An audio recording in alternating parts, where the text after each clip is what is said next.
Hello friends, welcome to secret of சமையல். இன்றைக்கி நம்மளோட சேனலில் நாம் பார்க்க போகிறது ஒரு டர்க்கிஷ் எக்கோட இந்தியன் வெர்ஷன் அப்படின்னு சொல்லலாம். சூப்பராக இருக்கும். இது சாப்பிட்றதுக்கு சப்பாத்தியோட செம்மையாக இருக்கும். சாப்பிட்றதுக்கு சும்மாவே கூட நீங்கள் வந்துட்டு சாப்பிட்லாம். பிளேட்டில் போட்டு குழந்தைங்களுக்கு கொடுக்கலாம். ரொம்ப நல்லது. செம்ம டேஸ்டியாகவும் இருக்கும். வித்தியாசமாக இருக்கும்.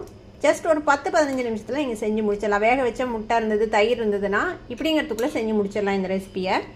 சரி, வாங்க வீடியோக்குள்ளே போயிடலாம். ஒரு பவுல் எடுத்துக்கோங்க. இதில் வந்துட்டு கொஞ்சம் ஃப்ரெஷ்ஷான கேர்டு வந்து இந்த மாதிரி பீட் பண்ணி எடுத்துக்கலாம். தேவையான அளவுக்கு எடுத்துக்கலாம். தயிர் நான் வந்துட்டு ஒரு கப் அளவுக்கு எடுத்துருக்கேன். இதில் தேவையான அளவுக்கு உப்பு சேர்த்திக்கலாம். ஒரு பிஞ்ச் ஆஃப் சுகர் சேர்த்திக்கோங்க. ஜஸ்ட் ஒரு டேஸ்ட் என்ஹான்ஸ் பண்ணுறதுக்காக. இது நல்லா மிக்ஸ் பண்ணி விட்டுடலாம். இப்போ நான் வந்துட்டு கொஞ்சமாக வெள்ளரிக்காவை இந்த மாதிரி சாப் பண்ணி வச்சுருக்கிறேன். அதே மாதிரி வெங்காயம் வந்து ஸ்லைஸ் பண்ணி வச்சுருக்கிறேன். கொத்தமல்லி தலை வந்து ஃபைனாக சாப் பண்ணி வச்சுருக்கிறேன். இப்போ இந்த வெங்காயம், குக்கும்பர், கொஞ்சமாக கொத்தமல்லி தலை போட்டுக்கலாம். மீதி கொத்தமல்லி கடைசியாக நம்ம கார்னிஷ் பண்ணுறதுக்கு போட்டுக்கலாம். இது கூட நீங்கள் பச்சையாக இந்த மாதிரி பூண்டை வந்துட்டு நல்லா பொடியாக நறுக்கிட்டு சேர்த்தலாம். பச்சை மிளகா சேர்த்தலாம். நான் இன்றைக்கி இதை பச்சையாக சேர்த்தாமல் லைட்டாக தாளித்து சேர்த்த போகிறேன். உங்களுக்கு பச்சையாக சாப்பிட பிடிக்கும்னா நீங்கள் வந்துட்டு இந்த மாதிரி நறுக்கி இதில் இப்போவே சேர்த்திக்கலாம். இப்போ இதை ஃபஸ்ட்டு மிக்ஸ் பண்ணி விட்டுறலாம்.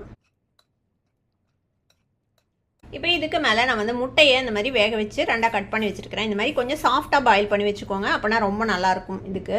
இப்போ இது மேலே ப்ளேஸ் பண்ணிடலாம் முட்டையை. குட்டி குட்டியாக வேணும்னாலும் வெட்டி போட்டுக்கலாம் முட்டையை.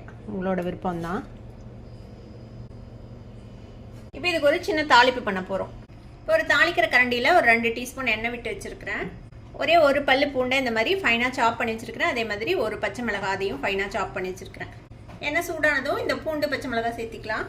அது லேசாக வதங்கினதும் நம்ம அடுப்பு ஆஃப் பண்ணிடலாம். இப்போ நான் வந்துட்டு ஒரு 1/4 டீஸ்பூன் மஞ்சள் தூள், ஒரு 1/4 டீஸ்பூன் காஷ்மீர் சில்லி பவுடர், கொஞ்சமாக கசூரி மேத்தி எடுத்து வச்சுருக்கிறேன். இப்போ இந்த பூண்டு பச்சை மிளகாய் வதங்கிடுச்சு. இப்போ நம்ம எடுத்து வச்சுருக்கிற இந்த மிளகாய் பொடி, மஞ்சள் பொடி, கசூரி மேத்தி 3ஐயும் இதில் சேர்த்திடலாம்.